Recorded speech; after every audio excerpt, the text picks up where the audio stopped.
नमस्कार दोस्तों, मैं हूं शेखर, आपका ऑनलाइन दोस्त।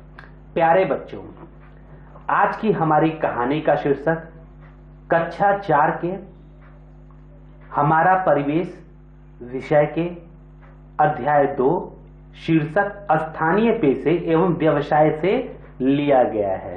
इस अध्याय को आवाज दिया है मैं शशांक शेखर पांडे, सहायक अध्यापक, जिला मऊ, उत्तर प्रदेश। प्रेरणा स्रोत हैं जिला बेसिक शिक्षा अधिकारी माननीय ओपी त्रिपाठी जी। जो अध्याय 2 है हमारा, वो है स्थानीय पेशे एवं व्यवसाय का। इसमें सबसे पहली बात क्या आती है कि अपनी प्रिय किन्हीं 10 वस्तुओं के नाम लिखिए। तो वो कौन सी वस्तुएं हैं जिसे आप सबसे ज्यादा पसंद करते हो। अपने आसपास की चीजों में ध्यान से देखो कि कौन सी ऐसी वस्तु है जो आपको बेहतर सबसे ज्यादा पसंद आती है। जैसे मान लो कलम, पहली वस्तु मुझे क्या मिली? मेरी कलम। दूसरी वस्तु कौन सी है? दूसरी वस्तु है मेरा बैग। कौन से हुआ? मुझे मेरा बैग पसंद है। तीसरी कौन सी वस्तु हमें पसंद है? ये हम अपनी बात बता रहे हैं। आपको जो वस्तु सबसे ज्यादा प्रिय हो वो आप अपनी कॉपी पर लिखो। तीसरी वस्तु हमें पसंद है हमारी कॉपी। चौथा हमारी किताब। पांचवा हमें क्या पसंद है? पांचवा हमें पसंद है हमारी कुर्सी। छठवां हमारा टेबल। सातवां मुझे मेरा जूता बहुत पसंद है। आठवां मुझे मेरा बेल्ट बहुत पसंद है। नौवां मुझे मेरा बैट भी बहुत अच्छा लगता है। और 10वां मुझे अपनी बॉल बहुत अच्छी लगती है। ये जो अपनी प्रिय किसी भी वस्तु का नाम आप लिख सकते हो। इसी तरह क्या कभी आपने सोचा है कि जो वस्तुएं आपको प्रिय हैं वो किसने बनाई हैं? वे कैसे बनी होंगी? क्या आपने भी कोई ऐसी चीज बनाई है कभी? लकड़ी के कारीगर। लकड़ी के कारीगर क्या होता है? यह रामू काका है। ये लकड़ी से नक्काशीदार फर्नीचर जैसे कुर्सी, मेज, सोफा सेट, दरवाजे आदि बनाते हैं। सामान बनाने के लिए वह आम, शीशम, बबूल, सागौन और देवदार की लकड़ी का प्रयोग करते हैं। इनके पेशे को क्या कहते हैं? बढ़ईगिरी। मतलब जो लोग हमारा कुर्सी, मेज, सोफा, लकड़ी और टेबल बनाते हैं उनके पेशे को क्या बोलोगे आप? बढ़ईगिरी बोलेंगे। रामू काका हथौड़ी, छेनी, रंदा, बर्मा, रेती, रिंच, लोहे की आरी आदि औजारों की सहायता से लकड़ी के सामान बनाते हैं। तो आपने सोचा कि जिस बेंच पर आप बैठते हो वो बेंच बनाने वाले को क्या बोलेंगे? बढ़ई। आपके यहाँ भी अगर कोई लकड़ी का फर्नीचर बनाता है, लकड़ी की कुर्सी बनाता है, तो वो क्या कहलाएंगे? उनको बोलेंगे हम लोग बढ़ई। वो लकड़ी के कारीगर है, यानी वो बढ़ई हैं। आपके घर में लकड़ी की बनी हुई कौन कौन सी चीजें हैं और वह किस लकड़ी से बनी है? आप उसको जरा अपनी कॉपी निकालो और लिखो उसको कि आपके घर में लकड़ी की बनी हुई कौन कौन सी चीजें हैं और वह किस लकड़ी से बनी है। क्या आपने अपने आसपास किसी बढ़ई के पास जाकर उसके औजारों और कार्य को देखा है? अगर हाँ, तो कैसे काम किया है उन्होंने, उसको भी लिखो आप। फिर आता है मिट्टी के कलाकार। मिट्टी हमारे जीवन में अनेक प्रकार से उपयोग में आती है। चित्र में मिट्टी से बनी चीजें दी गई हैं। चित्र को देखकर लिखिए कि इनका क्या उपयोग होता है। जैसे मैंने लिखा मिट्टी के बर्तन में, मुझे क्या दिखाई दे रहा है बगल में? मटका। तो मटका का उपयोग क्या है? पानी भरना। वैसे अब आप बताओ आपको क्या क्या चीजें दिखाई दे रही हैं? जैसे मुझे गिलास भी दिखाई दे रहा है। ये आप देखो कि आपको क्या दिखाई दे रहा है। इसके अलावा कटोरी भी दिखाई दे रही है। तो इनका क्या उपयोग है उसको आप लिखो। जैसे गिलास का उपयोग है हम पानी पीने के लिए करते हैं, तो मैंने लिखा गिलास उपयोग पानी पीने के लिए। कटोरी, कटोरी किसके लिए? कटोरी का उपयोग हम लोग दाल रखने के लिए कर सकते हैं। और सुनो, मिट्टी की इन सारी चीजों को बनाने वाले को क्या बोलते हैं? जो मिट्टी की इन सारी चीजों को बनाता है उसको क्या बोलते हैं? कुम्हार कहते हैं। यानी मिट्टी की इन सारी चीजों को बनाने वाले को कुम्हार कहते हैं। कुम्हार बर्तन बनाने से पहले मिट्टी को ठीक प्रकार से गूंथते हैं, फिर उसको चाक के द्वारा अपने हाथ से ही सही रूप देते हैं। गीले बर्तनों को सुखाकर आग में पकाते हैं। बर्तन पकाने के लिए उन्हें एक जगह इकट्ठा करके उपले से ढककर आवा तैयार करते हैं, फिर उसमें आग लगाते हैं। 2 से 3 दिन के अंदर बर्तन पककर तैयार हो जाता है। इसको भी जानो, चाक चलाने की डंडी चक्रेटी कहलाती है तथा यह चाक पर जिस गड्ढे में फंसाई जाती है उसे गुलबी कहा जाता है। चाक पर काम करते समय जिस बर्तन में पानी रखा जाता है उसे कुंडी कहते हैं। बर्तन की ढुकाई के लिए प्रयुक्त किए जाने वाले औजार थापा और पिंडी कहलाते हैं। फिर दर्जी को देख लो। दर्जी क्या होता है? आप जो कपड़े सिले हुए पहनते हो वह हाथ और मशीन की सहायता से सिले जाते हैं। जैसे आप अपने स्कूल का यूनिफॉर्म पहने हुए हो, इसको कौन बनाता है? दर्जी बनाता है। इसको बनाने वाले जो लोग हाथ से सिलाई करते हैं उसको क्या कहते हैं? दर्जी कहते हैं। दर्जी के उपकरण कौन कौन से हैं? कैंची, सिलाई मशीन, इंच टेप, सुई, धागा, बटन आदि। चित्र देखकर बताइए कपड़े सिलते समय दर्जी किन किन चीजों का प्रयोग कर रहा है। फिर आते हैं किसान पे। खेती का काम करने वाले को किसान कहा जाता है। इन्हें कृषक और खेतीहर के नाम से भी जाना जाता है। ये खेती करने की प्रक्रिया में बीज बोने के लिए जमीन तैयार करते हैं, बीज बोते हैं, समय समय पर सिंचाई और निराई गुड़ाई करते हैं, रोगों से बचाव एवं देखभाल भी करते हैं। फसल पक जाने पर लोगों के उपयोग के लिए अनाज और सब्जियां उपलब्ध कराते हैं। कुछ किसान फल वाले पौधे की भी खेती करते हैं, जैसे केला, अमरूद, आम, पपीता, आंवला आदि। किसान फावड़ा, खुरपी, कुदाल, हसिया, हल आदि औजारों की सहायता से खेती करता है। किसान से मिलकर पता करिए कि वह औजारों का उपयोग किस कार्य में करते हैं। अगर आपके आसपास किसान जो खेती करते हैं, जो लोग आपके आसपास खेतों में सब्जियां बोते हैं या फसल बोते हैं, उनसे आप जरा पूछिए कि वो जब खेती करते हैं तो कौन कौन से औजारों का प्रयोग करते हैं। अब देखते हैं लोहार के बारे में। लोहार लोहे की चीज बनाने के लिए लोहे को भट्टी में गर्म करता है। जब लोहा लाल गर्म हो जाता है तब लोहार उसे मन चाहे आकार में बदल देता है। वह हथौड़ा, छेनी, भाथी यानी धौकनी जिसको बोलते हैं, भाथी आदि औजारों का प्रयोग करके फाटक, ग्रिल, रेलिंग, कुदाल, बर्तन आदि बनाता है।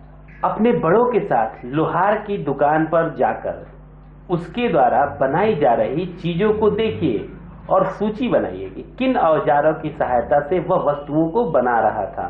तो देखते हैं राजगीर। राजगीर किसको बोलते हैं? जो आपके घर को मिट्टी, सीमेंट, गिट्टी, रेत, लोहा, लकड़ी आदि की सहायता से बनाता है उसे राजगीर कहते हैं। राजगीर जिन औजारों की सहायता से घर एवं बहुमंजिला इमारतों को बनाता है वे हैं हथौड़े, छेनी, रंदा, कन्नी, सूत, साहुल, गुनिया, पाटा, पारा, लेवी। डॉक्टर राजू को बहुत तेज बुखार था। उसके पापा डॉक्टर को लेकर आए तो डॉक्टर ने राजू को सीने पर अपना आला रखकर जांच की। उसके बाद कुछ दवाइयां सुबह, दोपहर एवं शाम को नियमित समय पर लेने की सलाह दी। राजू ने पापा से पूछा कि डॉक्टर ने अपने कान से क्या लगाकर उसके सीने पर रखा था, वह क्या था और उससे उन्होंने कैसे जाना कि मुझे बुखार है। राजू की उत्सुकता को देख उसके पापा ने बताया कि डॉक्टर ने अपने कान से लगाकर जो मशीन उसके सीने पर रखकर जांच की थी उसे स्टेथोस्कोप कहते हैं। स्टेथोस्कोप की सहायता से दिल की धड़कन सुनते हैं और सीने एवं शरीर की कुछ बीमारियों का पता लगाते हैं। राजू बोला, पापा डॉक्टर के पास जो उपकरण थे उनके नाम क्या हैं और वे किस काम में प्रयोग में लाए जाते हैं। तो जरा डॉक्टर के पास उपयोग होने वाले औजारों के नाम देखो। स्टेथोस्कोप, पहले औजार का नाम क्या है? स्टेथोस्कोप। दिल की धड़कन सुनने के लिए किया जाता है इसका उपयोग। रक्तचाप मीटर रक्त के दबाव को रिकॉर्ड करने के लिए किया जाता है। स्टॉपवॉच श्वसन दर रिकॉर्ड करने के लिए किया जाता है। वजन मशीन वजन रिकॉर्ड करने के लिए किया जाता है। थर्मामीटर शरीर का तापमान रिकॉर्ड करने के लिए किया जाता है। पट्टी शरीर के भाग में चोट लगे स्थान को ढकने के लिए किया जाता है। दिल की धड़कन की गति आप भी पता कर सकते हैं। यदि आप 50-100 मीटर तेजी से दौड़ें, अब सीने पर हाथ रखें, आपको अपने दिल की धड़कन तेज सुनाई देगी। मोची हम सभी जो चप्पल जूते पहनते हैं, उनके टूटने पर मोची उनकी मरम्मत अपने उपकरणों की सहायता से करता है। मोची के औजार हैं कारबूट, जूता, सरौता, डेरी, झबिया, सिला पंच, सुई धागा, कुटावरी, ब्रुश आदि। सोचिए, अगर मोची जूते और चप्पल की मरम्मत न करता तो हमें क्या क्या परेशानी होती। सफाई कर्मी हर सुबह गली मोहल्लों की सफाई के लिए निकल पड़ता है। वह साफ सफाई के लिए छोटी बड़ी विविध प्रकार की झाड़ू का प्रयोग करता है। कूड़ा कचरा उठाने के लिए उसके पास तसला, डलिया, बाल्टी आदि होती है। वह साफ सफाई के बाद निकले कूड़े कचरे को उचित जगह पर पहुंचाता है। वह गंदगी की सफाई करके हमें कई प्रकार के रोगों से बचाता है। आपके गांव में भी सफाई कर्मी क्या करते हैं?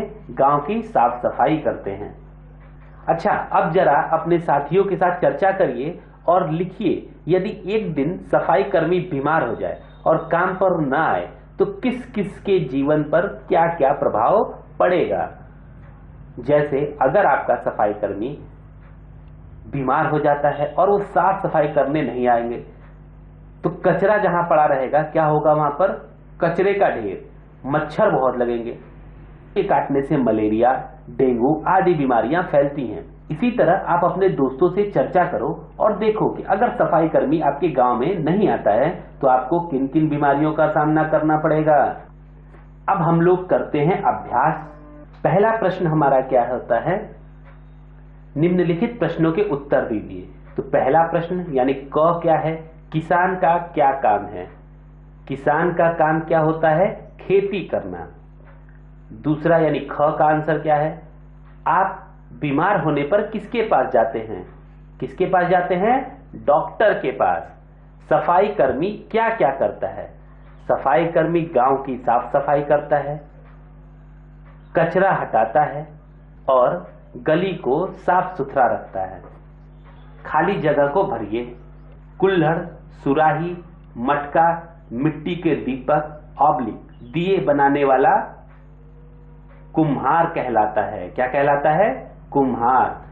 कुर्सी, मेज, लकड़ी के सामान बनाने वाला बढ़ई कहलाता है। खेत में गेहूं और सब्जी उगाने वाला किसान कहलाता है। बीमार होने पर दवा देने एवं सुई लगाने वाले को डॉक्टर कहते हैं। सीमेंट, बालू, ईंट की सहायता से मकान बनाने वाला राजगीर कहलाता है। तीसरा है स्थानीय पेशे से जुड़े व्यक्तियों एवं उनके द्वारा किए गए कार्य एवं बनाई जाने वाली वस्तुओं के नाम लिखिए। जैसे लोहार द्वारा कौन सा काम किया जाता है? लोहे के औजार बनाना, जैसे फावड़ा, हल, हथौड़ा, छेनी आदि। दर्जी का काम क्या होता है? सिलाई करना, कपड़ा सिलना, शर्ट सिलना, पैंट सिलना, ये उसके द्वारा बनाई जाने वाली वस्तुएं हैं। बढ़ई क्या करता है? लकड़ी का सामान बनाना, कुर्सी, मेज, सोफा आदि बनाना। मोची का काम क्या होता है? चमड़े का सामान बनाना, जैसे बैग, जूता, बेल्ट आदि। राजगीर का काम क्या है? मकान बनाना। राजगीर द्वारा बनाई जाने वाली वस्तु कौन सी है? जैसे आपका अपना घर जिसमें आप रहते हैं, यानी घर, स्कूल जिसमें आप पढ़ते हैं आदि। कुम्हार का काम क्या होता है? मिट्टी के बर्तन बनाना, जैसे मटका, ग्लास, कटोरी, सुराही आदि। अपने आसपास के स्थानीय व्यवसाय से जुड़े किसी भी व्यक्ति के पास जाइए और उससे इन सवालों पर बातचीत करिए। वे कौन कौन से औजार का उपयोग करते हैं? पहला, इन औजारों को कौन और कैसे तैयार करता है? दूसरा, ये औजार कहां से आते हैं? वे अपने पेशे से जुड़े कामों में क्या प्रक्रियाएं अपनाते हैं? वे अपने व्यवसाय से निकले उत्पाद को बाजार तक कैसे पहुंचाते हैं? इसके अलावा प्रोजेक्ट वर्क आपका क्या है? आप अपने शिक्षक अथवा अभिभावक के साथ उस स्थान पर जाएं जहां कोई घर अथवा इमारत बन रही हो। वहां जाकर राजगीर से मिलकर पता करिए कि औजारों का प्रयोग कैसे और किस लिए किया जाता है।